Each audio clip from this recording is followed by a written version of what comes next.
ఈరోజు రామాయంపేట్ మండల్ హెడ్ క్వార్టర్లో మనకి శీలం బాలరెడ్డి గారు పొలంకి రావడం జరిగింది. ఇక్కడే వాళ్ళకి ఉన్న భూమిలో 4 ఎకరాలు ఒక బిట్లో ప్లస్ 2.3 ఎకరాలు ఒక బిట్లో వాళ్ళు ఈరోజు ఆయిల్ పామ్ నాటడం కార్యక్రమం చేయడం జరుగుతున్నది. సో చాలా సంతోషం. వాళ్ళకి కూడా అగ్రికల్చర్ ఆఫీసర్ ఉన్నా కూడా ఇక్కడనే సొంత పొలంలో ఇది ఆయిల్ పామ్ అడాప్ట్ చేసి అందరికీ ఒకటే మెసేజ్ ఇస్తున్నారు కి మనకి కూడా వరి కాకుండా ఆయిల్ పామ్ లాంటి పంట మనం ప్రమోట్ చేస్తే మనం యూజ్ చేస్తే రైతులకు కూడా ఆదాయం రావడానికి అవకాశం ఉంది. ఆయిల్ పామ్ సందర్భంలో మా జిల్లాలో ఇంతవరకు 2000 ఏకర్ మనం కవర్ చేసాము. ఈ సంవత్సరం కూడా మనం టార్గెట్ పరంగా 52 ఏకర్స్ ఇప్పటివరకు మనకి కవర్ అయినాయి. సో ఇంకా చాలామంది రైతులు ముందుకు వస్తున్నారు. మా జిల్లాలో కూడా లివ్ పామ్ కంపెనీ ఒకటి అలాట్మెంట్ చేయడం జరిగింది రాష్ట్ర ప్రభుత్వం తరఫు నుంచి. వాళ్ళు కూడా చల్మేడాలో నర్సరీ ఏర్పాటు చేశారు. ఆ నర్సరీలో మనకి కావాల్సిన అన్ని మొక్కలు ఉన్నాయి, సఫిషియెంట్ కూడా ఉన్నాయి. ఎవరైనా రైతులు ముందుకే వస్తున్నారు, వాళ్ళే విల్లింగ్నెస్ ఇస్తున్నారు, వాళ్ళకి అక్కడ నుంచి మనం మొక్కలు కూడా సప్లై చేస్తున్నాము. దీంతోపాటు డ్రిప్ ఇరిగేషన్ పెట్టుకోవడానికి కూడా సబ్సిడీ ఇవ్వడం జరుగుతున్నది. సో రైతులకి కూడా కోరిక మనకి వరి కాకుండా ఇతర పంటల గురించి ఎస్పెషల్లీ ఆయిల్ పామ్ గురించి ఆలోచిస్తే వాళ్ళకి ఆదాయం రావడానికి చాలా అవకాశం ఉంది. ఆయిల్ పామ్ ఒకవేళ నాటేస్తే మనకి దాంట్లో మధ్యలో ఉన్న గ్యాప్లో వాళ్ళే వేరే పంట కూడా చేసుకోవచ్చు. దీంట్లో కోకో పంట, చాక్లెట్ పంట చెప్తాం, దీనికి కోకో పౌడర్ చేస్తున్నాము. దీంతోపాటు అరెకా నట్ కూడా చేసుకోవచ్చు, వేరే కూరగాయలు కూడా ఏదైనా చేసుకోవచ్చు. సో ప్రతి సంవత్సరం రావాల్సిన వాళ్ళకి ప్రాఫిట్ కూడా రావడానికి అవకాశం ఉంది. కాబట్టి అందరూ ఇది అడాప్ట్ చేస్తే చాలా బెనిఫిట్ వస్తుంది. తర్వాత మా రాష్ట్ర ప్రభుత్వం తరఫు నుంచి కూడా ఇది ఒకటే చేయడానికి చాలా ఎంకరేజ్ చేస్తున్నారు. బికాజ్ ఇది ఆయిల్ పామ్ అనేది మనకి ప్రతి కాస్మెటిక్స్ కానీ బిస్కెట్స్లో కానీ అన్ని కేక్స్లో కానీ యూస్ చేసిన ఇది నూనె కాబట్టి చాలా యూస్ఫుల్ ఉంటుంది.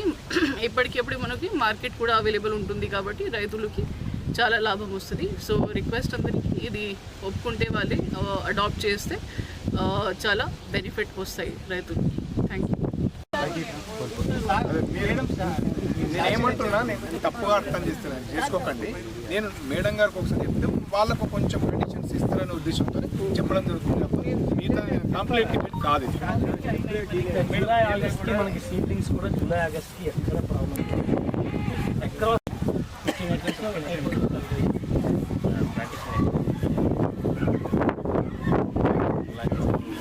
పెర్ఫోరేటెడ్ బ్యాగ్స్లో పెట్టమన్నా ఈ రిపెలెంట్ యాక్షన్ ద్వారా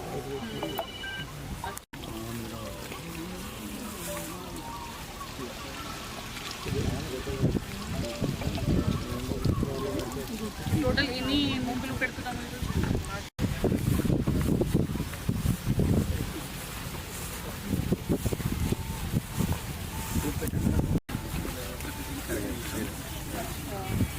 మేడం బాలరెడ్డి గారిది 4 ఏకర్స్ అయితే మనం మొక్కల మీద 44,000 సబ్సిడీ ఇస్తుంది.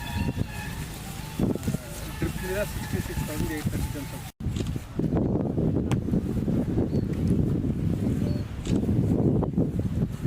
ఓకే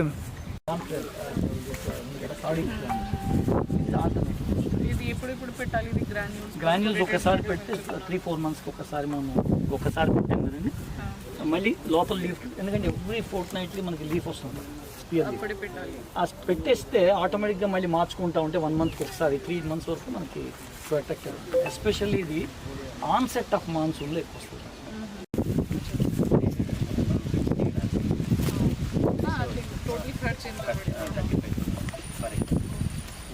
మనం ఇచ్చింది 3 lakhs ఈ 7 acres 4 acres 7 acresకి 3 lakhs 10,000 ఇచ్చింది.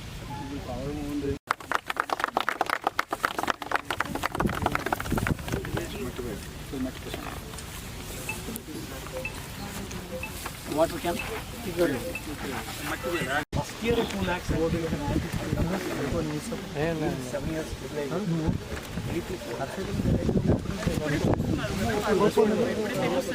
మా దగ్గర పెట్టడానికి ఉన్నాయి కానీ డ్రిప్